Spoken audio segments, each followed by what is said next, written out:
UK से एक Pakistani family हमेशा के लिए पाकिस्तान रहने के लिए आई, लेकिन 4 महीने के अंदर ही वो वापस यूके चली गई और ये कह के गई कि अब कभी हम विज़िट पे भी नहीं आएंगे। आखिर हुआ क्या? कोई रीज़न तो ही होगी ना कि अपना सारा सामान लेके पाकिस्तान आ गए, टिकटां खर्चा हर चीज़, बट यहाँ वो रह नहीं सके। रीज़न आपको बताता हूँ। लेकिन इसके साथ दूसरी खबर, अभी थोड़े दिन पहले जो वाक़या रूम हुआ है जनूबी अफ्रीका में, 4 बेगना पाकिस्तानी जो कि काम से वापस आ रहे थे, उसके हवाले से नई फुटेज भी सामने आ गई है और कुछ चीज़ें जो मैं आपके साथ डिस्कस करूँगा वो भी इसी वीडियो के आखिर में जो है ना वो बताई जाएंगी, इसलिए वीडियो के एंड तक देख लीजिएगा। सबसे पहले हम बात करेंगे यूके से जो पाकिस्तानी फैमिली। अच्छा, एक चीज़ मैं आपको बता दूं कि बहुत सारी ऐसी फैमिलीज़ हैं जो बाहर के मुल्कों में रहती हैं, वहाँ पर 40-40 साल से रह रही हैं, 30-30 साल से रह रही हैं। सब की बात नहीं कर रहा, लेकिन बहुत सारी ऐसी फैमिलीज़ हैं जो अक्सर ये सोचती रहती हैं कि बहुत हो गया,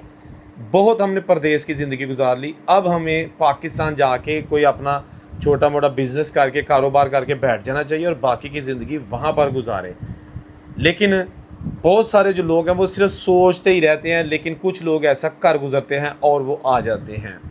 ये फैमिली भी अरसा दराज से झेलम से इनका ताल्लुक़ था, यूके में मुकीम थी। इनके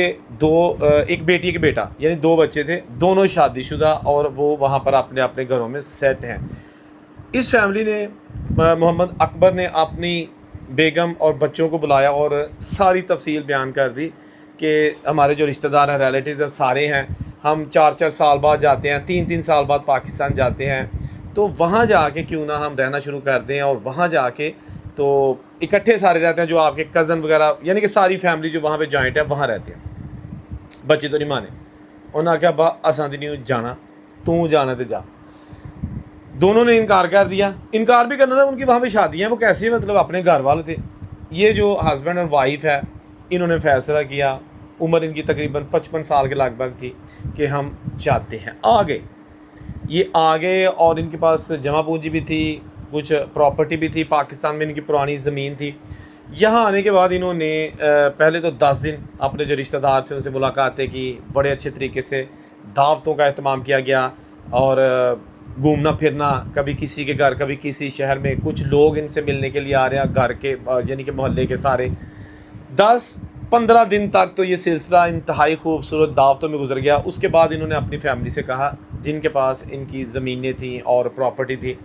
कि अब जो है ना हम कोशिश करें कि सारा कुछ सेपरेट कर लें, ताकि बाकी की ज़िंदगी जो है ना वो हम यहाँ पे कोई बिज़नेस करेंगे, और वैसे भी हमें ये जो चीज़ें हमारी में पता चलना चाहिए कि ये कितनी है, वरासती क्या चीज़ है, हमारी जो प्रॉपर्टी वहाँ से हमने पैसे भिजवाए थे अपने भाइयों को वो कितने हैं, तो काफ़ी जो चीज़ें थी। जब इनकी फैमिली वालों, पाकिस्तानी फैमिली को पता चला कि ये तो जनाब परमानेंट यहाँ पे रहेंगे और हम तो जनाब इनकी ज़मीनें भी सारी अपने को ही ने खा पी रहे हैं, ठेके पे सारी ज़मीनें दी हुई हैं, तकरीबन 18 एकड़ के करीब उनका रकबा था, तो 18 एकड़ जो है ना उनका सारा कुछ इन्हीं के पास था। तो इन्होंने जनाब ये फ़ैसला किया कि अब ये जो फैमिली यूके से आई है ना, किसी तरीके से कुछ ऐसा किया जा सके कि ये यहाँ से चले जाएं। सबसे पहले तो उन्होंने से उधार मांगना शुरू कर दिया कि जी रुपया 10 लाख चाहिए, ये वो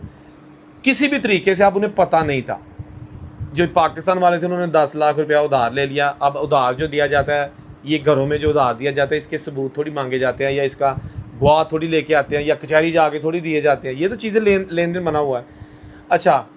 उसके बाद उस फैमिली ने, जब बाहर वाली फैमिली है, उन्होंने पूछा कि इतने इतने हमने जो ना वो आपके जो ना वो पैसे भेजे थे ताकि आप ज़मीन खरीदो पाकिस्तान में। अब वो जो ज़मीन खरीदी गई थी वो सारी जो है ना उन्होंने अपने नाम ही करवाई थी, जिसका कोई ऐसा सबूत नहीं था कि ये ज़मीन बाहर वाले जो है ना वो आदमी है उसकी है। अदालतों में केस चले गए, अदालतों में केस, अब यहाँ बिज़नेस कोई नहीं किया। 4 महीने तक ये अदालतों में ऐसे केस चले कि एक से बढ़कर एक भंबल पोसा निकलते रहा और ज़िंदगी अजाब बनती रही। नतीजा क्या निकला कि बिल आखिर इस यूके वाली फैमिली ने जब अपने जो बेटी बेटा यूके में थे उनसे रब्ता किया, सारी सिचुएशन बताई, परेशानियाँ, ट्रबल्स, प्रॉब्लम्स, तो उन्होंने इन्हें कहा कि आप फौरी तौर पे वापस आ जाएं, नहीं चाहिए हमें कुछ भी। लेकिन ये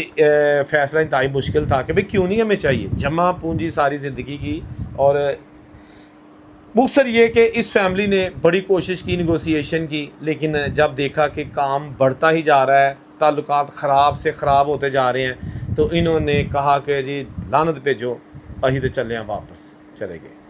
5-6 مہینے میں نے پہلے کہا تھا نا کہ 5-6 مہینے کے بعد ہی اتنی زیادہ قسم کی پرابلمز اس فیملی میں آ چکی تھی کہ یہ واپس چلے گئے، اور وہاں جا کے پھر انہوں نے کہا کہ اب تو ہم کبھی وزٹ پہ بھی نہیں جائیں گے۔ اچھا یہ ایسا ممکن نہیں ہے کہ ہر ایک کے ساتھ ایسا ہوتا ہے، یہ میرا خیال ہے کہ 1000 میں یا 5000 میں کوئی ایک کیس ایسا ہوتا ہوگا، لیکن جب یہ کیس ہوتا ہے تو اس کی خبر اویئرنیس، ایجوکیشن اور انفارمیشن پرپز کے لیے ہم دیتے ہیں تاکہ پتہ چل سکے۔ سم ٹائم ایسا ہوتا ہے، بہت سارے ایسے لوگ ہیں جو یورپین کنٹریز میں رہتے ہیں، ڈنکی لگا کے بیچارے جو دوست بھائی گئے ہوئے ہیں وہاں جا کے نا، تو جو زیادہ تر جن کے پاس پیپرز نہیں ہیں، کام تو ہے پیپر نہیں ہے، تو وہ کام کرتے ہیں اور جتنا بھی پیسہ ہوتا ہے وہ پاکستان بھیج دیتے ہیں۔ اس کی ریزن کہ وہ کہتے ہیں کہ اگر ہم پکڑے بھی جائیں گے تو کم از کم جو ہم نے محنت کر کے پیسہ جوڑا ہوگا وہ کم از کم امیگریشن والے جو پکڑنے یا پولیس والے آئیں گے ان کے پاس تو نہیں جائے گا پاکستان۔ یعنی اگر انہوں نے ایک مہینے کا 1000 یورو بچایا ہے تو وہ 1000 کا 1000 ہی پاکستان بھیج دیں گے، اپنے پاس 5, 10, 20 یورو ہی رکھیں گے کہ ہمیں کیا ضرورت ہے، گھر میں جو شیئرنگ ہے وہاں سے تو ہم کھانا کھا لیتے ہیں۔ لیکن ان کے لیے بھی پرابلم زیادہ آتی ہیں، کیونکہ جب وہ ڈپورٹ ہوتے ہیں، کیونکہ 5 سال بعد اگر کاغذ نہیں بنے، پکڑے گئے یا کوئی کرائم میں ملوث ہو کے ڈپورٹ ہو گئے، یا ویسے ہی سوچا کہ نہیں یار دفع کرو پردیس کی زندگی، اب تو میں پاگل ہونا شروع ہو گیا ہوں، پاکستان چلتے ہیں، چلیں کوئی 20-25 لاکھ روپیہ یا 40 لاکھ روپیہ گھر والوں کو میں نے آلریڈی بھیجا ہوا ہے، تو وہاں جا کے کوئی چھوٹا موٹا کاروبار کر لیں گے، کوئی دکان کو ورک شاپ بنا لیں گے۔ لیکن جب وہ یہاں آتے ہیں تو اتنے تو نہیں ہوتی دمڑی بھی، انہوں نے سارے کھا چٹ چھڑے ہوتے ہیں، کہتے ہیں بھاجی کیڑا پیسہ جو بھی آپ 1-2 لاکھ مہینے کا بھیجتے تھے وہ یہ کہہ دیا، وہ کہہ دیا، 2 آپ کی بہنوں کی شادی کہہ دی، اور پیسہ کیڑا مانگنا ہے، بلکہ الٹا اس سے کہتے ہیں کہ تیری یہ جرت تو آ کے ہم سے حساب مانگ رہا ہے۔ کام خراب ہو گیا، دوریاں، لڑائیاں، جھگڑے اور ہر چیز ختم، ٹھیک ہے نا۔ بہت سارے ایسے لوگ ہیں جو میرے اس بات سے ایگری کریں گے۔ اس کا حال یہ ہے کہ آپ اپنی جیب الگ رکھیں۔ کیا مطلب ہے؟ جیب الگ رکھیں، گھر والوں کو خرچہ ضرور دیں، لیکن کچھ سیونگ اپنی پرسنل اکاؤنٹس جو کہ پاکستان میں ہوں یا کسی طریقے سے آپ وہ لازمی رکھیں، تاکہ بوقت ضرورت جب آپ کو پتہ چلے کہ مجھے کچھ پیسوں کی ضرورت ہے تو آپ اپنے پیسوں کے لیے ترلے منتیں نہ کرتے پھریں، ٹھیک ہے جی۔ تو یہ جو کچھ اہم چیزیں تھیں آپ کے ساتھ ذکر کرنی تھی تاکہ آپ محتاط رہ سکیں، اور کوئی ایسی غلطی، مسٹیک یا کوئی ایسا جو مسٹیک تو نہیں کہہ سکتے آپ، یہ تو بس کسی کے قسمت میں لکھا ہے کہ ان کے ساتھ اس طرح کا کوئی فراڈ ہونا ہے اور وہ بھی کو اپنے کرے، یہ تو کسی کو کچھ پتہ نہیں ہوتا۔ اچھا، دوسری جنوبی افریقہ میں جو 2 بھائی، ٹھیک ہے نا، ارشد راز سے محنت مزدوری کرنے کے لیے گئے ہوئے تھے، ان کا تعلق منڈی بہاؤدین کے پاس سے گاؤں بلڑ وہاں سے تھا۔ ایک تیسرا لڑکا بھی ان کے ساتھ کام کرتا تھا، وہ بھی منڈی بہاؤدین سے تھا۔ چوتھا لڑکا یعنی وہ سیالکوٹ سے تھا۔ ٹوٹل 2 بھائی جو یہ مالک تھے دکان کے، اور 2 لڑکے ان کے ساتھ ایز اے ہیلپر کام کرتے تھے، تنخواہ لیتے تھے۔ اب جناب یہ واپس آ رہے تھے اور ان کو گولیوں کا نشانہ بنا دیا گیا، اور چاروں کی باڈی گاڑی کے اندر ہی رہی جب تک پولیس نہیں آئی۔ کیا بیتی ہوگی ایسی فیملی کے اوپر جو پاکستان میں رہتی ہے، جن کے لختے جگر لاڈلے